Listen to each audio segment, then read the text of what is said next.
ont confiance en eux ou en leur argent. Accolade fermante. Et ceux que le Seigneur sert comprennent que rien n'est dû à leur propre grandeur, mais seulement à sa grâce qu'ils sont bénis. Nous sommes bénis, par notre réponse à Jésus et par ce qu'il a accompli sur la croix quand il est mort. Pour tous nos péchés. Et la bénédiction du verset 37 est si merveilleuse qu'elle est répétée à la fin du verset 38. Heureux ces esclaves. Nous devons simplement vivre notre vie pour lui et non pour nous-mêmes. Passons maintenant au dernier point de ce matin, où Jésus compare notre tempérament à celui d'un voleur qui cambriole une maison au milieu de la nuit. Verset 39. Mais sachez-le bien, si le chef de la maison avait su à quelle heure le voleur viendrait, il n'aurait pas permis que sa maison soit cambriolée, ce qui est assez évident en fait, mais cela c'est ainsi que nous attendons le retour de Jésus. Ils nous prendront au dépourvu, en fait comme ce même point est répété avec plus de force au verset 40. Vous, aussi, préparez-vous. Car le Fils de l'homme vient à une heure à laquelle vous ne vous attendez pas. Par conséquent, nous devons être vigilants, c'est-à-dire garder ou allumer les lampes, et nous devons être prêts, habillés, préparés et ne pas être surpris parce que Jésus viendra soudainement, sans aucune possibilité de préparation ni d'excuse. Ces versets me faisaient peur, mais j'espère transmettre un message autrement.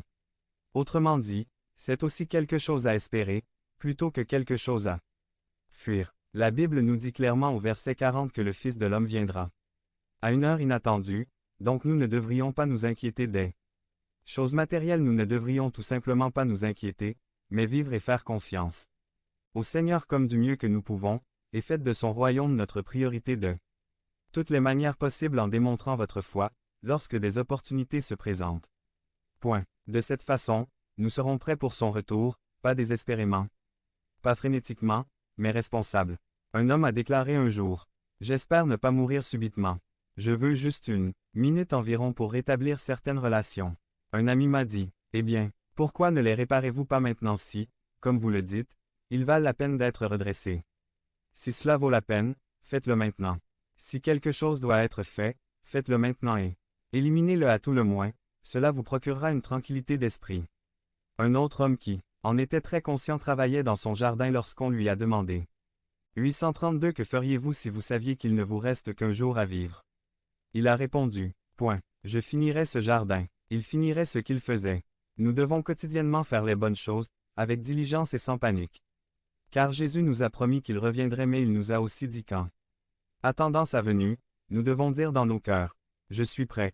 Et, si nous pouvons vraiment dire cela, alors nous sommes en paix, et nous pouvons vraiment reposer en paix. Oui, il y a des choses que nous aurions aimé faire, mais nous ne parlons ici que de ce qui doit être fait. En conclusion, pour vous donner un dernier exemple de ce message de ce matin, un professeur a dit un jour à sa classe qu'il partait pour plusieurs semaines, et a proposé de remettre un gros prix à l'élève dont il avait trouvé le pupitre dans le meilleur ordre lorsqu'il est revenu. Mais il a dit qu'il ne saurait pas quand il reviendrait. Le prix étant si important, chaque enfant était déterminé à le recevoir, y compris le petit Johnny, dont le bureau était toujours en désordre. Ses camarades de classe ont ricané. « Vous ne gagnerez jamais, votre bureau n'est jamais propre et bien rangé. » « Oui, dit-il, mais j'ai un plan pour le nettoyer. Désormais le premier jour de chaque semaine. » Puis quelqu'un a dit, « Et s'il venait, à la fin de la semaine? » Le petit Johnny a dit, « Alors je le nettoierai tous. » Les matins, mais un autre camarade de classe a persisté, « Cela viendra peut-être en fin de journée. » Le petit Johnny réfléchit un instant et dit, « Eh bien, je sais ce que je vais faire. Je le garderai propre et bien rangé à tout moment. » Et il l'a fait, et il a remporté le prix. Vous voyez l'intérêt de tout cela maintenant. Est-ce que cela change totalement la vie et cela fera-t-il une grande différence dans nos vies? Par conséquent, nous devons vivre comme Jésus nous le commande, et constamment dans un état de préparation spirituelle en prévision de son retour. Amen. Devenez membre de la chaîne et soyez un instrument de la parole de Dieu. Ne manquez pas cette opportunité d'avoir un impact sur des vies. Cliquez maintenant sur le lien dans la description et aidez-nous à diffuser la parole de Dieu. La fosse par Paul. Andrew. Résumé. Jérémie a été jeté dans une fosse. Dans la première lecture, nous entendons que Jérémie a été jeté dans une fosse. Illustration. Un homme est tombé dans un puits et n'a pas pu en sortir par ses propres forces. Un PhRISIEN a dit. Seuls les méchants tombent dans une fosse. Un mathématicien a calculé comment il serait tombé dans le puits. Bouddha a dit. Votre puits n'est que dans votre esprit. Un géologue lui a dit d'apprécier la couche rocheuse du puits. 833. Un optimiste a déclaré, « Les choses pourraient être pires. » Un pessimiste a dit, « Les choses vont empirer. » Jésus, voyant l'homme, le prit par la main, le souleva et le sortit du puits. La morale de l'histoire. Cette vie nous offre un temps de miséricorde. Ne jugez pas les autres avec un esprit de critique ou de supériorité de votre propre vertu. 1. Jérémie a été jeté dans la fosse suite à sa mission prophétique. Son lien d'espérance était le même que celui dont nous disposons. Ce lien nous est donné par la Bible en nous offrant l'inspiration et l'instruction pour sortir du trou dans lequel nous nous trouvons. Le psaume 34, 19 dit, « Nombreuses sont les afflictions du juste, mais l'Éternel le délivre de toutes. » Le roi David dit également dans psaume 40, 2, « Il m'a fait sortir de la fosse de destruction, de la bourbeuse. Il a posé mes pieds sur un rocher et a établi mes pas. » La louange nous fait aussi sortir du gouffre. Dieu s'attend à recevoir des louanges de la part de n'importe qui. Dans n'importe quel puits. Ses enfants qui le loueront quelles que soient les circonstances dans lesquelles ils se trouvent. En voyant en détail la scène du jugement dernier de Michel-Ange dans la chapelle Sixtine, nous pouvons voir que deux âmes sont émenées au ciel par ce qui semble être un lien. Cependant, un examen attentif nous permet de constater que ce lien est un rossaire. Le rossaire a le pouvoir de nous élever au ciel. Le rossaire est une prière d'intercession. 2. Lorsque Jérémie heurta le fond du puits, il fut enseveli dans la boue. Le livre intitulé La route la moins fréquentée commence par L'. Idée que la vie est difficile. L'auteur admet que même si cette affirmation n'est pas plus profonde, lorsque nous acceptons le fait que la vie est, en effet difficile, une telle phrase gagne soudainement en profondeur et nous devenons convaincus que la vie n'est pas si difficile. Pour nous, même si nous pensons que le fléau du péché nous a fait toucher le fond, nous devons être prudents.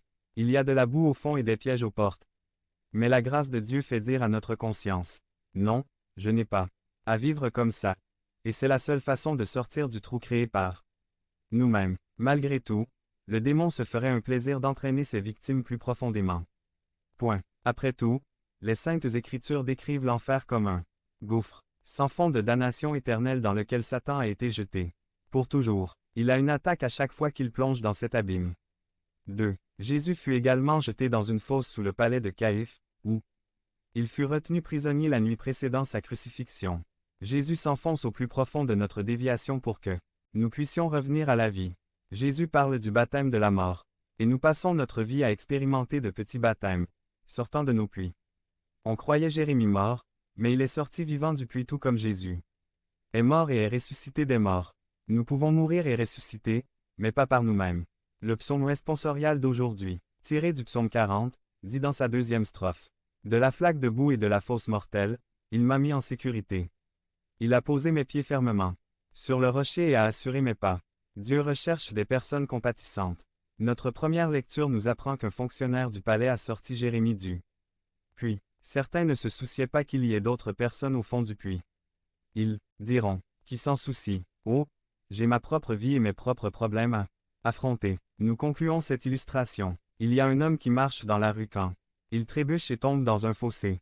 Les parois de la fosse sont abruptes et il ne peut pas en sortir. Un médecin passe et l'homme englouti crie. « Pouvez-vous s'il vous plaît, m'aider à sortir d'ici? » Le médecin rédige une ordonnance, la jette dans le trou et s'en va. Aussitôt, un prêtre passe et l'homme crie à nouveau. « Père, je suis enfoncé dans ce trou, peux-tu m'aider? » Le prêtre écrit une prière, la lui lance et continue son chemin. Puis un ami passe et la scène se répète. « Et, Joanne, je suis ton ami. Peux-tu m'aider à sortir de ce trou? » Et l'ami saute et tombe dans le puits. Alors celui qui est descendu le premier lui dit, « Tu es stupide. Maintenant, nous sommes deux ici. » Et l'ami répond, « Oui, mais je suis déjà venu ici et je sais comment en sortir. » Devenez membre de la chaîne et soyez un instrument de la parole de Dieu. Ne manquez pas cette opportunité d'avoir un impact sur des vies. Cliquez maintenant sur le lien dans la description du 835 et aidez-nous à diffuser la parole de Dieu. Les ennemis par Wilbur Madera Rivas. Résumé. Les disciples du Christ sont dans une guerre spirituelle dont la victoire serait Jésus.